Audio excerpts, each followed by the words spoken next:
आज हम लोग यहाँ गुरु की पूजा करने के लिए उपस्थित हुए हैं। गुरु को सारी देवता से देवियों से ऊंचा माना जाता है। वास्तविक ये गुरु कौन है? इसमें सबसे ज़्यादा कौन सी शक्ति संचरित है?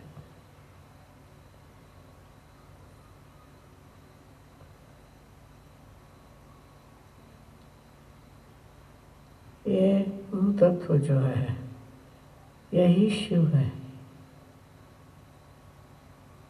शिव स्वरूप जो शक्ति है उसी को हमें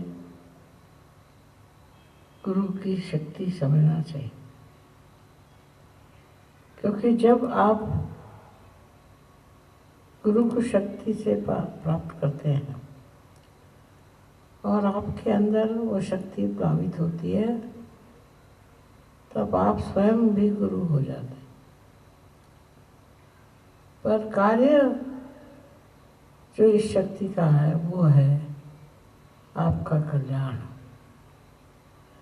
जिसको ये शक्ति प्राप्त होती है उसको ये समझ लेना चाहिए कि अब उसका कल्याण हो। कल्याण का मतलब छोटे शब्दों में देना बड़ा कठिन है। कल्याण माने हर तरह से साफल्य, हर तरह से प्लावित होना, हर तरह से अलंकृत होना। जब आशीर्वाद में कोई कहता है तुम्हारा कल्याण हो, तो क्या होना चाहिए? क्या होता है? ये कल्याण क्या है? यही कल्याण, इसको हम आत्म साक्षात्कार कहते हैं। बगैर आत्म साक्षात्कार के कल्याण नहीं हो सकता, उसकी समझ में नहीं आ सकती और उसको आत्मसात भी नहीं करा जा सकता। ये सब चीज़ें एक साथ कल्याणमय होती हैं और जिसकी वजह से मनुष्य अपने को अत्यंत सुखी, अत्यंत तेजस्वी समझता है। इस कल्याण मार्ग के लिए आपको जो करना पड़ा वो कर लिया, जो मेहनत करनी थी सो कर ली, जो विश्वास धरने थे वो धर लिए। लेकिन अब कल्याण का मार्ग जब मिल गया, जब आपको गुरु ने मंत्र दे दिया कि आपका कल्याण हो जाए, तो क्या चीज़ घटित होगी? आपके अंदर सबसे बड़ी चीज़ समाधान। इसके बाद कुछ खोजना नहीं, आप स्वयं ही गुरु हो गए। अब आपको कुछ विशेष प्राप्त होने वाला नहीं, किंतु इस समाधान का जो आशीर्वाद है उसको आप महसूस कर सकेंगे, उसको आप जान सकेंगे और उसमें आप रममाण हो सकेंगे। पहले तो देखिए, सबसे बड़ी चीज़ है शारीरिक तकलीफ़ें, शारीरिक दुर्बलता इस कल्याण के मार्ग से साफ हो जाएंगी। आपकी शारीरिक तकलीफ़ें खत्म हो जाए। ये नहीं हुई तो सोचना है कि अभी कल्याण नहीं हुआ। उसके बाद आपकी मानसिक दुर्बलताएं जो हैं वो भी कल्याण में सब खत्म हो जानी चाहिए। जो दुर्बलता आपके अंदर मानसिक है, जिसके कारण आप पूरी तरह से खिल नहीं पाते, वो शक्ति इसमें है और आप इसको जब प्राप्त करते हैं तो आपका वाकई कल्याण हो जाता है, माने आप पार हो जाते हैं। इसमें भी श्री महादेव ही सहायक है। जब आपकी कुंडलिनी छेदती है आपके सहस्त्रार को, सो वहाँ महादेव बैठे हुए हैं, इसीलिए उनको महादेव कहते हैं। देवों में देव महादेव होते हैं। इस कल्याण मार्ग में और बहुत सी उपलब्धियाँ हैं। उसमें से सबसे बड़ी तो उपलब्धि है शांति, मानसिक शांति, शारीरिक शांति, और सबसे बढ़कर सांसारिक शांति। संसार की अनेक उपाधियाँ हैं, अनेक तकलीफ़ें हैं, वो सब इसको पाकर, इस कल्याण को पाकर खत्म हो जाती है। उसका अस्तित्व ही नहीं रहता। ऐसे लोग आप देख सकते हैं दुनिया में होते हैं एकाध लोग, जो कि इस कल्याण की शक्ति को प्राप्त करके आराम से अपने स्थानापन्न हो करके और ध्यानस्थ हो जाते हैं। यही कल्याण है जिससे मनुष्य में पूरी तरह का संतुलन आ जाता है। और वो संतुलन पाने के लिए आपको सिर्फ गुरु शरण लेनी चाहिए। गुरु के शरण जाने से आपके अंदर वो संतुलन आ जाएगा कि आपको ऐसा लगेगा कि आपने सब कुछ पा लिया, अब और कुछ पाने का नहीं। इस प्रकार का संतुलन एक विलक्षण शक्ति देता है, और वो शक्ति में उसे प्रेम की शक्ति कहते हैं। इसे मनुष्य जब प्राप्त करता है तो उसका सारा शरीर रोमांचित हो जाता है, माने किसी अद्वितीय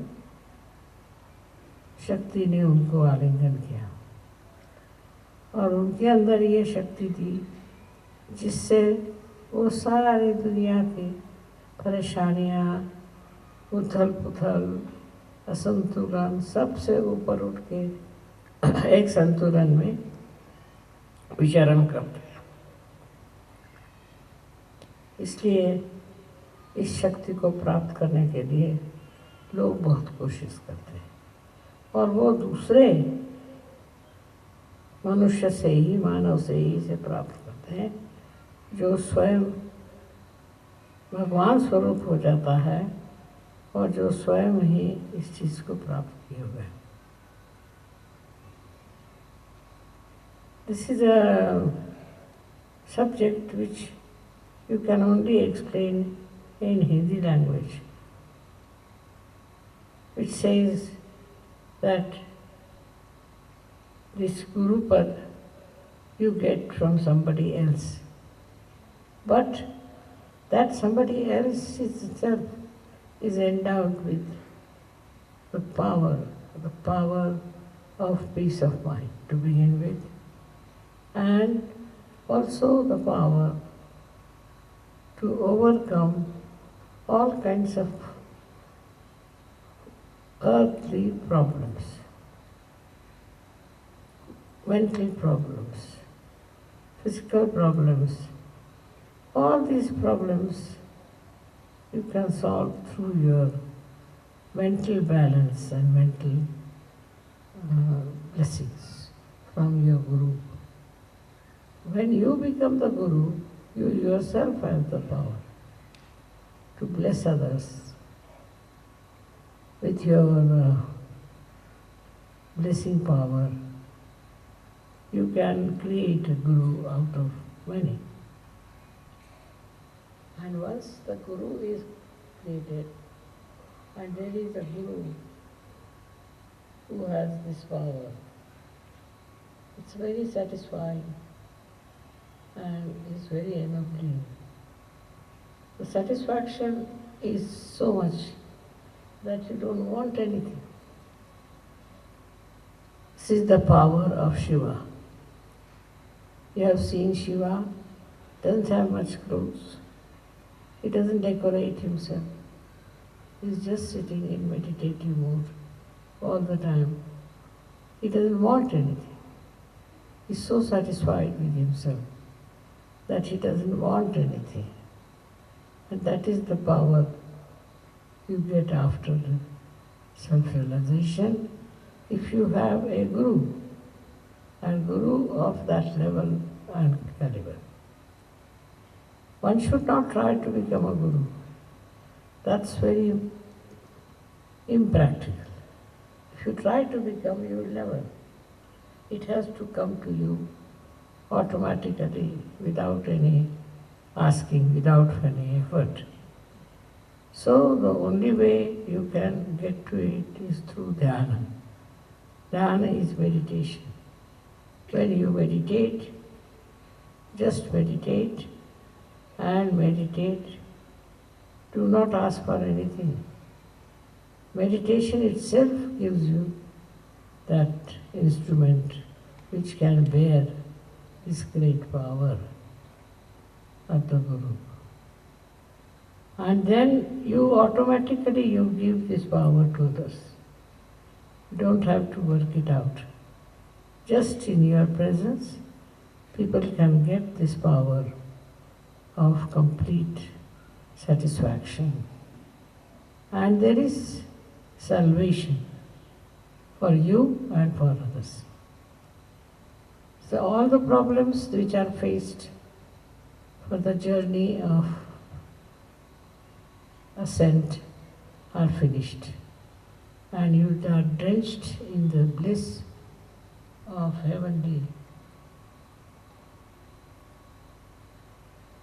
peace and joy. That's why it is called as Kaivalya. It's only the blessing. See, that means there is no other word to translate it. There is no other way of explaining it. It's a state. It's a sthiti, it's a state. In that state you have to rise. And you know that you are in that state. It's a very remarkable thing that once you reach that state, you don't have to ask for anything. It's all there and you are so satisfied. I can go on talking about this special power, but I think whatever I have said, please meditate on that. And you are all capable of reaching that state of complete peace and joy. May God bless you.